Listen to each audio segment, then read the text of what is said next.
ऊंचे पहाड़ों में बड़ी बड़ी चोटियों के बीच बसा था फुसफुसाते देवदारों का गांव। ये एक छोटा सा गांव था जहां सीधे सादे लोग रहते थे। जिंदगी शांत थी, पीसफुल थी, लेकिन कुछ ठीक नहीं था। फुसफुसाते देवदारों के गांव पर एक साया मंडरा रहा था, रहस्य का साया। गांव पुराना था, उसके घर काले लकड़ी के बने थे, उनकी छतें स्लेट से भारी थीं।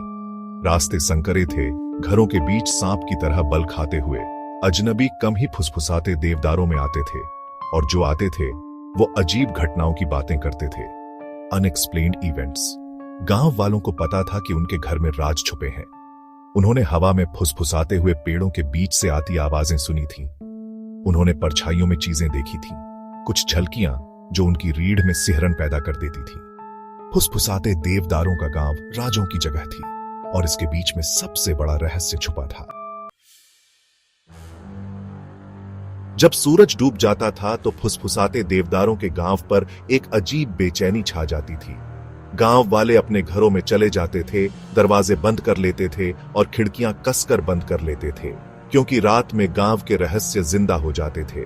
संकरी गलियों में अजीब आवाजें गूंजती थीं। हवा में फुसफुसाहट तैरती थी, समझने के लिए बहुत धीमी। अटारी से खरोंचने की आवाजें, गांव के आसपास के जंगल से सिसकियां। गांव वाले अपने चूल्हों के पास दुबके रहते थे, उनके चेहरों पर डर साफ दिखाई देता था। पुरानी कहानियां सुनाई जाती थीं, बार बार, हर एक पिछले से ज्यादा डरावनी। बिना निशान के गायब हो जाने वाले लोगों की कहानियां, जंगल में दिखने वाली अजीब रोशनियों की, और कुएं की, वो कुआं जिसमें सबसे काला राज छुपा था। फुसफुसाते देवदारों के किनारे पर धुंध और परछाई में लिपटा हुआ कुआं था। वो अकेला खड़ा था, काई से ढके प्राचीन पत्थरों से बना, गांव के सबसे गहरे राज की रक्षा करने वाला एक खामोश प्रहरी। उसका खुला मुंह चांदनी को निगलता हुआ लग रहा था, अंदर सिर्फ अंधेरा होने का वादा करता हुआ। ये कोई मामूली कुआं नहीं था, गांव वाले इसे अनंत कुआं कहते थे। कहानियों में कहा जाता था कि ये अथाह था, इसकी गहराई किसी और दुनिया में ले जाती थी। कुछ लोग फुसफुसाते थे कि ये एक द्वार था, इंसानी समझ से परे किसी जगह का रास्ता। लेकिन कुएं का सबसे डरावना पहलू इसकी कहानी थी। कहा जाता था कि जो कोई भी इसकी गहराई में देखता था, वो इसमें खींच जाता था, उसकी आत्मा इसके अनंत गर्त में हमेशा के लिए फंस जाती थी। गांव वाले इससे दूर रहते थे, उनका डर प्राचीन कुएं के चारों ओर एक दीवार की तरह था। शहर के एक जवान लड़के आर्यन ने कहानियां सुनी थीं। उसने अंधविश्वासी फुसफुसाहट का मजाक उड़ाया, उन्हें सिर्फ लोक कथाएं कहकर खारिज कर दिया। एक एस्पायरिंग डिटेक्टिव, वो रहस्यों को सुलझाने में मजा लेता था।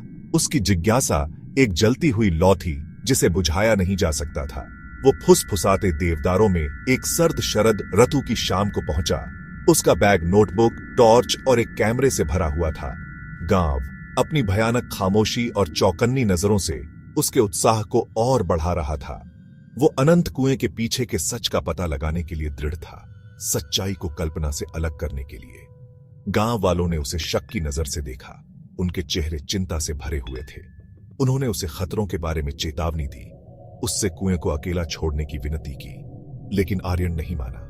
वो अनंत कुएं के रहस्य को सुलझाने के लिए दृढ़ था, चाहे वो उसका आखिरी काम ही क्यों ना हो। आपको उस कुएं के पास नहीं जाना चाहिए, जवान आदमी, गांव के मुखिया ने चेतावनी दी। उसकी आवाज एक कर्कश फुसफुसाहट थी। यह सुरक्षित नहीं है, यह कभी नहीं था। उसने आर्यन की बांह पकड़ ली, उसकी आंखों में विनती थी। बहुत से लोग इसके किनारे पर जा चुके हैं, जिज्ञासा से आकर्षित होकर, लेकिन कोई भी वापस नहीं आया। आर्यन विनम्रता से मुस्कुराया, धीरे से बूढ़े आदमी का हाथ हटा दिया। आपकी चिंता के लिए धन्यवाद साहब, लेकिन मैं आपको विश्वास दिलाता हूं, मैं सावधान रहूंगा। उसने अपने बैग पर हाथ फेरा, उसकी उंगलियां उसकी नोटबुक पर घूम रही थीं। मैं बस इस कुएं को खुद देखना चाहता हूं, ये समझना चाहता हूं कि इसमें ऐसा क्या है जो इतना डर पैदा करता है। मुखिया ने अपना सिर हिलाया, उसका चेहरा जीवन भर की चिंता से भरा हुआ था। तुम नहीं समझते, वह बुदबुदाया। उसकी आवाज हवा के ऊपर मुश्किल से सुनाई दे रही थी। यह जीवित लोगों के लिए जगह नहीं है, जब तक तुम कर सकते हो वापस लौट जाओ। लेकिन आर्यन पहले ही दूर जा रहा था। उसकी निगाह गांव के किनारे पर धुंध से ढके कुएं पर टिकी हुई थी। उसका दिल घबराहट और उत्साह के मिश्रण से धड़क रहा था। जैसे ही आर्यन कुएं के पास पहुंचा, हवा ठंडी हो गई।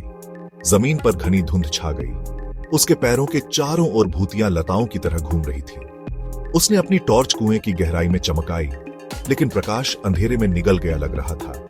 कुएं से एक अप्राकृतिक सन्नाटा निकल रहा था, उसके चारों ओर पेड़ों को हिला देने वाली फुसफुसाती हवा के बिल्कुल विपरीत। उसने रसातल में झांका, जिज्ञासा बढ़ती बेचैनी से लड़ रही थी।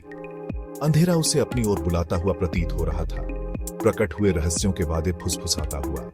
उसने एक कदम और बढ़ाया, उसका हाथ कुएं के खुरदुरे किनारे को पकड़े हुए। अचानक जमीन उसके नीचे धंस गई। वह चिल्लाया। उसकी उंगलियां फिसलन भरे काई से ढके पत्थरों पर पकड़ बनाने के लिए जूझ रही थीं, लेकिन बहुत देर हो चुकी थी। एक हाफ के साथ आर्यन अंधेरे में गिर पड़ा। गिरना अनंत काल तक चलता रहा लग रहा था। आर्यन अंधेरे में गिरता रहा। हवा उसके पास से गुजर रही थी, अपने साथ नम मिट्टी की हल्की गंध और कुछ प्राचीन और अनजाना ले जा रही थी। उसने खुद को टकराव के लिए तैयार किया, लेकिन सख्त जमीन के बजाय वह किसी नरम और लचीली चीज पर उतरा। वह उठा, उसका सिर घूम रहा था, उसका दिल उसकी पसलियों से टकरा रहा था। उसने अपनी टॉर्च के लिए हाथ बढ़ाया, उसकी उंगलियां ठंडी धातु के चारों ओर बंद हो गईं। उसने उसे जलाया। अचानक प्रकाश घुटते अंधेरे के बाद आंखों को चौंधिया रहा था। वह एक संकरी सुरंग में था। दीवारें चिकने गहरे पत्थर से बनी थीं। वह अपने पैरों पर लड़खड़ाया। उसकी निगाह सुरंग के अंत में एक आकृति पर टिकी थी। वह खुद था, उसका प्रतिबिंब। लेकिन जैसे ही उसने देखा, उसे एहसास हुआ कि कुछ गड़बड़ है। प्रतिबिंब की आंखें अलग थीं। वे एक अप्राकृतिक प्रकाश से चमक रही थीं, एक शरारती चमक जिससे उसकी रीढ़ में सिहरन दौड़ गई। आर्यन अपने प्रतिबिंब से पीछे हट गया। उसका दिल उसकी छाती में धड़क रहा था। वह फंस गया था। कुआं वैसा नहीं था जैसा दिखता था। यह अथाह नहीं था, यह पूरी तरह से कुछ और था। एक जेल, एक द्वार, वह नहीं जानता था। उसने सुरंग की दीवारों के चिकने ठंडे पत्थर पर अपना हाथ फेरा, बाहर निकलने का रास्ता खोज रहा था, लेकिन कुछ भी नहीं था। वह इस भूमिगत दुःस्वप्न में फंस गया था, केवल उसके डर और उसके प्रतिबिंब की मजाक उड़ाती मुस्कुराहट के साथ। जैसे ही निराशा उसे घेरने लगी, उसने कुछ देखा। दूरी में एक हल्की रोशनी टिमटिमा रही थी। आशा उसके अंदर उमड़ पड़ी। डर को पीछे धकेल दिया। हो सकता है, बस हो सकता है, कोई रास्ता हो। नए दृढ़ संकल्प के साथ आर्यन प्रकाश की ओर भागा। यह उसे सुरंग में और गहराई तक ले गया। हर कदम के साथ हवा ठंडी और नमी वाली होती जा रही थी। सुरंग एक बड़े कक्ष में खुल गई। प्रकाश का स्रोत अब स्पष्ट था। दीवार पर एक टॉर्च टिमटिमा रही थी। कक्ष के फर्श पर लंबी नाचती हुई परछाइयां डाल रही थी। लेकिन यह टॉर्च नहीं थी जिसने आर्यन का दिल उसके गले में ला दिया था। यह वह दृश्य था जिसने उसका स्वागत किया जब उसने कक्ष में कदम रखा। उसके सामने एक विशाल, जटिल, नक्काशीदार पत्थर का दरवाजा था, और दरवाजे की सतह पर एक शब्द खुदा हुआ था जिससे उसकी रीढ़ में सिहरन दौड़ गई। एग्जिट। आर्यन ने कांपते हाथ से दरवाजे को धक्का दिया। यह एक भारी कराहट के साथ खुल गया, प्रकट करते हुए, लेकिन वह, प्रिय पाठक, किसी और समय के लिए एक कहानी है।